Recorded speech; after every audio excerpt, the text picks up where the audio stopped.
नमस्कार दोस्तों, आपका स्वागत है मस्त स्टोरी चैनल में।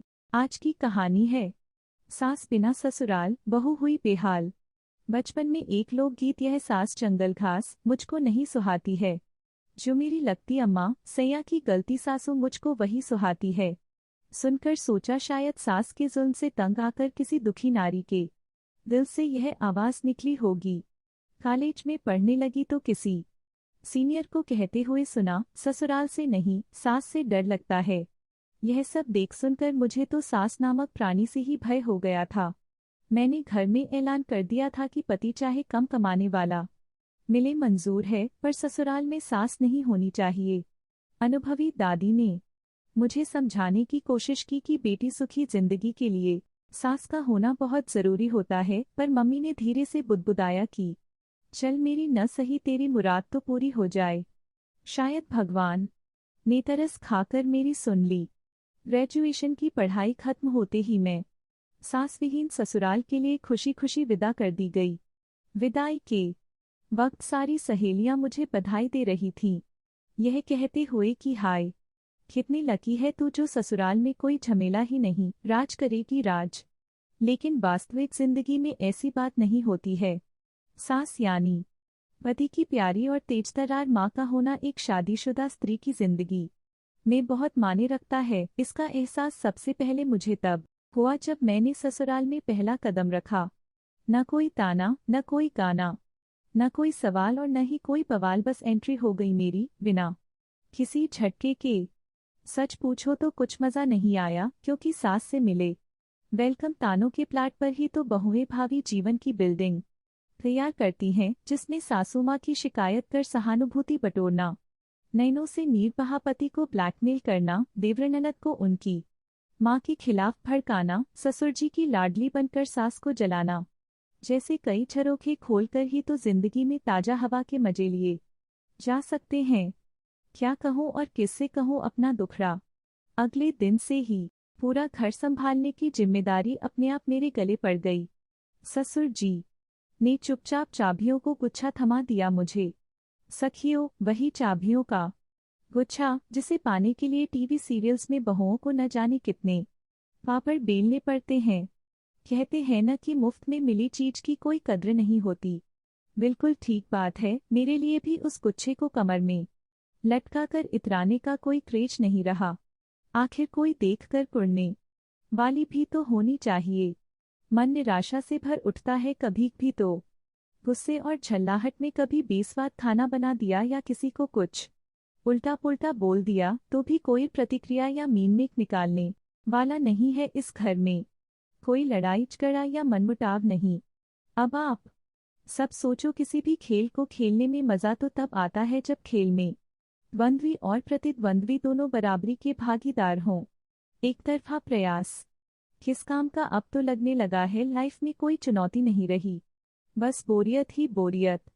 एक बार मोहल्ले की किसी महान नारी को यह कहते सुना था कि टीवी में सास बहू धारावाहिक देखने का अलग ही आकर्षण है। सास बहू के नित्य नए दांवपेच देखना, सीखना और एक दूसरे पर व्यवहार में लाना सचमुच जिंदगी में रोमांच भर देता है।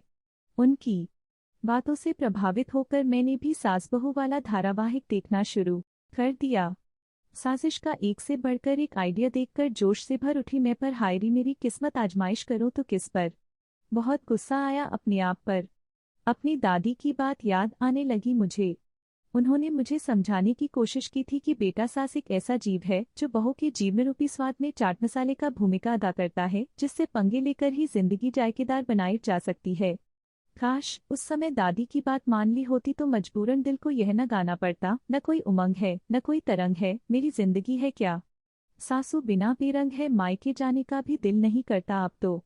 क्या जाऊं वहां बैठकर बहनें मम्मी से जहां अपनी अपनी सास का बखान करती रहती हैं, मुझे मजबूरन मूक श्रोता बनकर सबकी बातें सुननी पड़ती हैं। बड़ी दीदी बता रही थी कि कैसे उनकी सास ने एक दिन चाय में कम चीनी डालने पर टोका तो दूसरे दिन से किस तरह उनकी चाय में डबल चीनी मिलाकर उन्होंने उनका शुगर लेवल बढ़ा दिया। लो अब पीते रहो बिना चीनी की चाय जिंदगी भर। मूवी देखने की शौकीन दूसरी बहन ने कहा कि मैंने तो अपनी सास को सिनेमा घर में मूवी देखने का चस्का लगा दिया है। ससुर जी तो जाते नहीं हैं, तो एहसान जताते हुए मुझे ही उनके साथ जाना पड़ता है मूवी देखने। फिर बदलेमी। उस दिन रात को खाना सासू अम्मा ही बनाती सबके लिए तथा ससुर जी बच्चों का होमवर्क करवाते हैं। यह सब सुनकर मन में एक टीस सी उठती कि काश ऐसा सुनहरा मौका मुझे भी मिला होता। अब कल की ही बात है। मैं कीटी पार्टी में गई थी। सारी सहेलियां गपशप में व्यस्त थीं। बात फिल्म, फैशन, स्टाइल से शुरू होकर अंततः पति, बच्चों और सास पर आ टिकी। 4 वर्षीय बेटे की मां मीनल ने कहा, भाई मैंने तो मम्मी जी सास से एक्सचेंज कर लिया है बेटों का। अब उनके बेटे को मैं संभालती हूँ और मेरे बेटे को मम्मी जी। सुनकर कुड़ गई मैं।